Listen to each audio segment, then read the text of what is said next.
My name is David Lopez, and I'm just an average office worker. My life is pretty mundane. I go back and forth between work and home every day without anything exciting to talk about. Initially, I had dreams of advancing in my career. But my personality isn't suited for strategic moves, so I often end up with tasks that no one else wants. My inability to refuse assignments works against me. Despite working hard, I remain a regular employee without any notable title. There was a time when I was much happier and smiled more. I married my girlfriend, whom I had been dating since I started working. We had a joyful marriage that motivated me to excel in my job. However, as the years passed, my wife became frustrated with my lack of results at work. She often expressed her irritation, saying, "I'm sorry, I'm doing my best." But she would respond, "How many years and how many times have you said that?" She had hoped marrying me would lead to a better life. But with my low salary, she felt restricted. Mary loved spending on herself, from beauty treatments to clothes.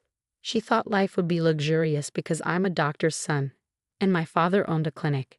However, my father, much like me, had a similar personality.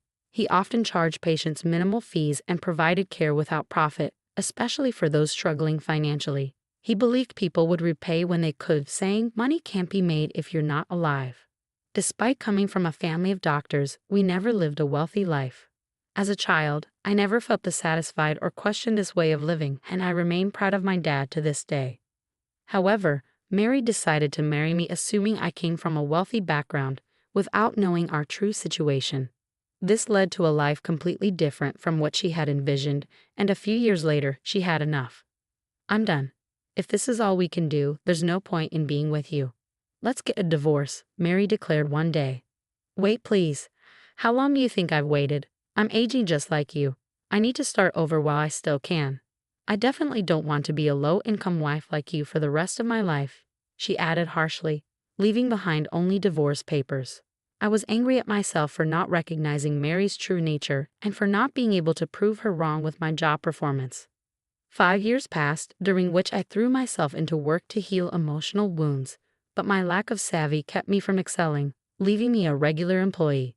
If this continued, what Mary said would come true. I felt utterly miserable. Then, an envelope arrived in my mailbox from Mary. Inside was a wedding invitation. Mary, my ex-wife, whom I hadn't heard from in a long time, was remarrying someone else. Why would my ex-wife send me an invitation? I wondered, noticing the name of a familiar chapel on the postcard. This place, isn't it a super luxurious hotel? Knowing Mary, she must have chosen a wealthy man as her new partner, planning to flaunt her happiness at a lavish hotel wedding just to emphasize the difference between her life now and our life together. I demurred my attendance. I was the one who got dumped, I thought. But maybe from Mary's perspective, my lack of career success was an unexpected turn of events. After pondering for a while, I sighed deeply and stood up from my seat. This is the last time. I guess I'll just go. Despite knowing attending the wedding would hurt my pride, I decided to go anyway. Perhaps, despite everything, Mary had stayed by my side for several years, even if reluctantly. I could somewhat understand her desire to show me that she's fine and finally happy, as a form of revenge. To an outsider, she might appear kind-hearted. Nevertheless, I chose to attend her wedding. On the day of the wedding, the weather was perfect. I arrived a bit early and sat in the lounge, sipping coffee and staring out of the window. Since it was Mary's second wedding, I recognized a few of her friends whom I had met before. Unexpectedly, I overheard a conversation from the seat next to me. After all, Mary did an amazing job to get this wedding, didn't she? Yeah, it's in a luxury hotel this time. It's a step up from the first one. She used to complain that her first husband was a doctor's son, but when she lifted the lid, he was just an ordinary office worker without money. It's really unexpected, isn't it? Hearing them talk about me without realizing I was there, I felt a sharp pain in my heart. So Mary never truly liked me for who I was. I had realized that when we got divorced, but hearing it from someone else made it even harder. Before she divorced her first husband, she had already set her sights on her current husband. "Really well done, Mary. Well calculated," they said. I couldn't believe my ears. So that meant Mary was already in a relationship with her current partner before she even divorced me. My pride was shattered into pieces. She looked down on me so much. But she was the one who was cheating. I started regretting even being at the wedding. Trying to maintain composure, I took another sip of my coffee, but my hand was shaking. Then Mary appeared in front of me, all prepared to move to the bridal room. "You really came. You're really a good person, right?" she sneered at me. With a sigh, trying to hold back my anger, I responded, "Consider it my last duty." "Glad you could find happiness." I forced a smile, not liking my own attitude. Mary continued to belittle me. "Isn't it wonderful? It's incomparable to the time with you. Here's a share of happiness for the poor bachelor.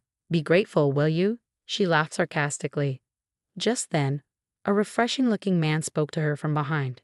It was the groom, her new husband, Richard. "Mary, it seems like the relatives have gathered. Let's hurry to the bridal room," he said. Her husband glanced at me briefly and gave a slight nod. I reflexively nodded back.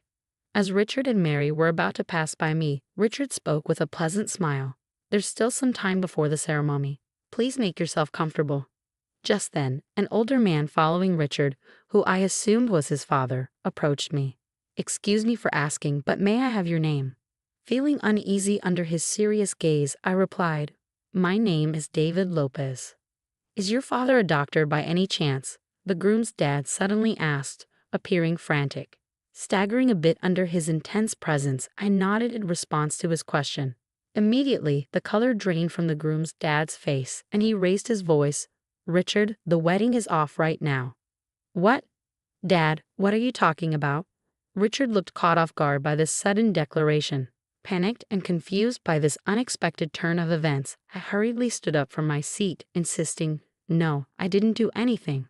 Ignoring the commotion around us, the groom's dad began to prostrate himself at my feet. The people around us started murmuring and stirring in confusion. "Dad, what are you doing?" "Please, lift your head," Richard urged his father.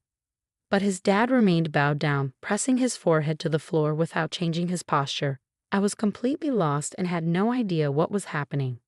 Caught in this embarrassing situation, Mary turned red with anger and started to lash out. "Can we just talk about this? Lift your head, please." Trying to calm the situation, I persuaded the groom's dad to lift his head. With tears in his eyes, he pleaded for forgiveness, saying, "I'm begging for your forgiveness. I've been unfaithful to Dr. Lopez." It seemed that Charles, the groom's dad, had some past connection with my dad, and this connection was crucial to understanding the truth behind the unfolding drama. I listened intently as Charles began to speak, his words hesitant yet filled with emotion. He explained that he and my father were fellow doctors, and the story he recounted dated back to my early childhood. At that time, Charles was a trainee doctor at the hospital where my dad had recently started his own medical practice. My father was highly respected for his skills, having trained at a renowned university hospital. Charles, attending the Associated Medical School, looked up to my dad and volunteered to train at his hospital to learn various techniques. One day, Charles's wife gave birth, but sadly, the baby was found to have a congenital heart defect. The required heart surgery was risky, and other doctors were hesitant to perform it due to low chances of survival. Desperate, Charles turned to my dad for help. My father agreed to perform the heart surgery and successfully saved the baby's life. However, the medical expenses for such a procedure were substantial, and as a trainee doctor at that time, Charles couldn't afford to pay it all at once. Tears streaming down his face, Charles bowed deeply and asked my dad if he could repay the amount in installments. My dad simply laughed and shook his head, saying, "Someday, when you become a great doctor and have the means, come back and repay me. I guarantee you'll definitely become a great doctor."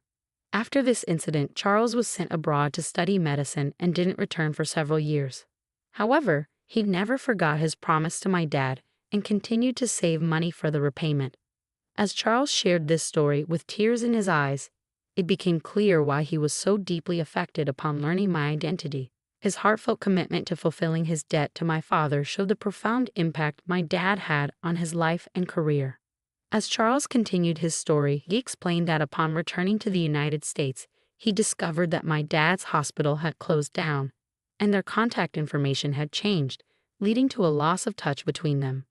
The weight of being unable to repay the debt had burdened him for years, and upon seeing me at the hotel and noting my resemblance to my dad, he was overcome with emotion. "I'm truly sorry. Please, I'm begging you, Let me meet your dad in person and apologize to him, Charles pleaded, his emotions intense.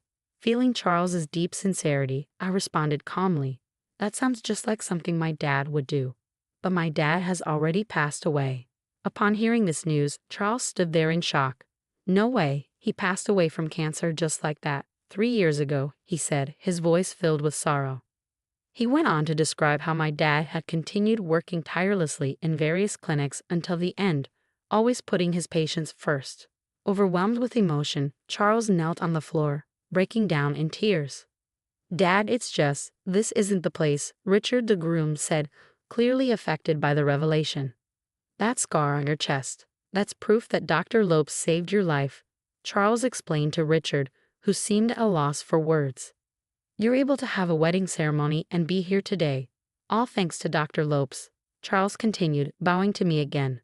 "I want to repay all the kindness that I couldn't repay to your dad." In that moment, I gently lifted Charles's face and extended my hand to help him stand up. "Mr. Charles, I'm really happy. Just remembering my dad is enough for me," I assured him. "The life my dad saved is now able to celebrate such a wonderful day like today. Being able to connect with proof of my dad's existence brings me happiness, and I'm sure my dad would be happy too." As I expressed these feelings, Charles started crying loudly again, and there were cheers and applause from the onlookers. However, Mary was the only one glaring at me with fury. As the time for the ceremony drew near, it proceeded as scheduled. I had undergone an unexpected experience, and my wounded heart had transformed into feelings of pride and brightness. Afterward, Charles insisted on repaying the medical expenses and the kindness my dad had shown.